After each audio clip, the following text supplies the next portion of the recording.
Today we're talking about not just prepping if you're over 50, but also the idea of post-50 prepping. Those are two ideas. Preparing is one way to do it. Plans, two different versions. My safari photographer vest is going to tell you the story about why they aren't the same thing. My name is Jill. This is the Road Report. We're going to jump to the other side, but before we do that, deep breath in, hold for 4, exhale, and see you on the other side.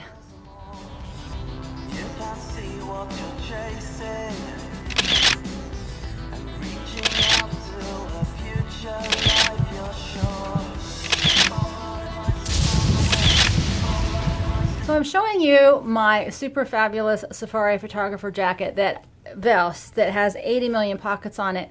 Not because I think you should get one, but because I bought it, I think I was in my 20s. I found it in one of those outlet stores, and it was the epitome of my fantasy. I wanted to be a photographer. I wanted to travel into the wild and take pictures of animals and nature. I guess I am kind of doing that. See what you want at 15. But the reason I'm talking about it is it was designed to live a fantasy or a job that is very much of something a younger person would do. I've kept this jacket because now it represents to me a great way to go into prepper mode, because if you've ever carried a backpack, it's much easier to put stuff in your pockets than to carry it on your back for longer periods of time.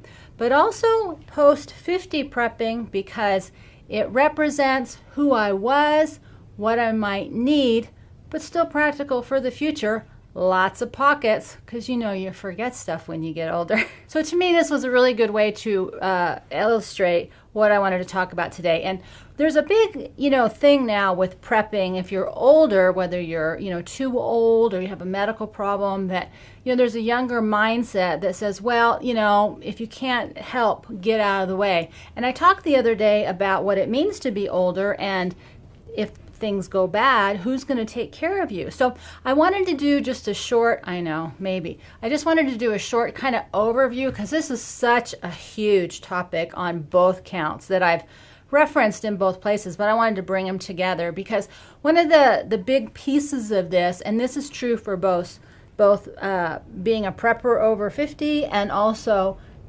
prepping for your post-50 life, is your mentality if you're going to be a lone wolf or a lead wolf. You notice I talk a lot about leadership. So that's sort of the general overview, because the lone wolf mentality or community mentality seems to be the breakout for the prepping world. And as you hear me keep sharing, it's also the solution to the getting older world. So let's break these two apart right now. Of course, the wind is kicking up.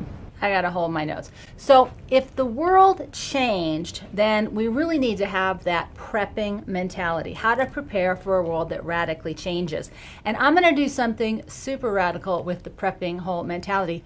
I'm not gonna talk about stuff, because I think that's gonna be the least of your worries. If you are moving like I am into this over 50 world, those aren't the skills and the survival things that you really need to take you on this journey if things go really bad. And the things that I see as infinitely more important than your stuff, because if you're 50, you probably have a ton of stuff by now. I mean, don't we all? So these are the things that I see as even more important to prep for a different kind of world. If it hits the fan and it's the end of the world as we know it. And that is, number one is mobility. You've heard me talk about that before. Social skills. Your survival skills in terms of your wisdom, because it always breaks down to very fundamental things: food, water, shelter, safety, health, those kinds of things. What skills are you bringing to the party? And the other two things I think that are really important for us to focus on are, one, cooler heads, calmer heads prevail, because if you've gotten to this age and you haven't had anything bad happen to you already, well, lucky you. But most of us have already been through trauma and drama, and we know overreacting doesn't really solve anything. So that cooler head wisdom is a really good thing. And the second piece of that, and I know this will be controversial maybe, is that younger people seem to think they know everything. I know I did. I'm sure you thought you did. And one of the things that hopefully as you get older is you get a little wisdom about everything you don't know. So this kind of goes hand in hand with leadership and cooler heads prevail.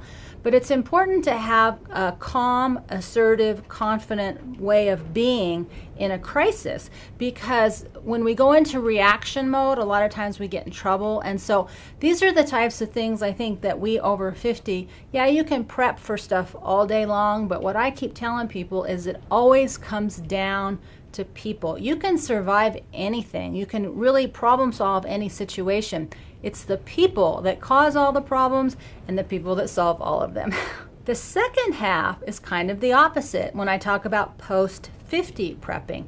And that is looking totally at your stuff, because it's a whole different conversation.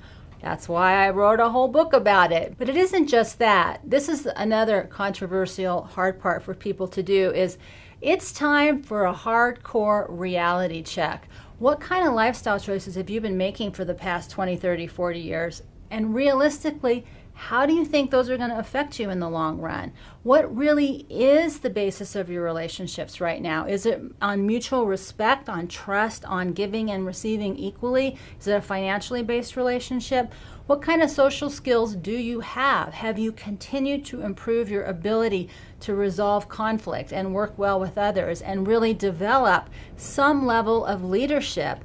That's the kind of thing that we're not very realistic about in looking at ourselves. And part of being prepared for getting over 50 is taking a hard look at who and what you are now, because the longer you wait, the harder it is to change. And usually by the time people get 75, 80 plus, they are not changing their personalities.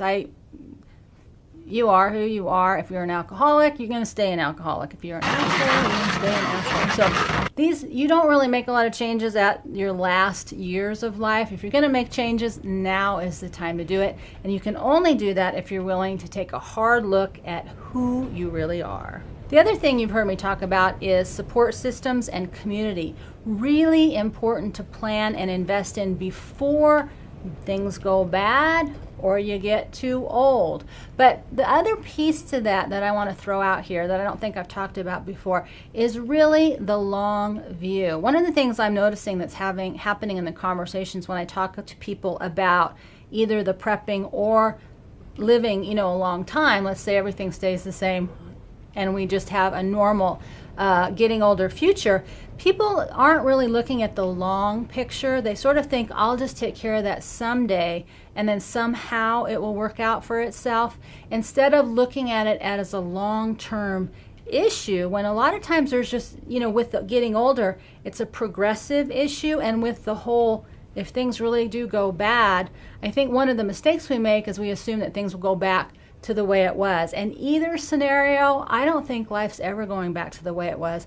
Our retirement, our future, for those who are baby boomers, probably under 60, under 65-ish, we are not going to have the retirement and the future that our parents and our grandparents had. And it's just, we need to accept that. There might be some exceptions, but most of us are going to have to figure out things a whole radically different way.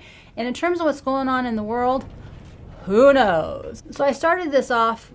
Did I? I meant to start this off. If I didn't, are you going to be a lone wolf or the lead wolf? Because that's really an important distinction that we need to make, whether it's prepping or just getting older. And my goal here is really to help you plan and prepare now as we transition into what is next. I really think there's 3 stages to all this. There's what's happening now.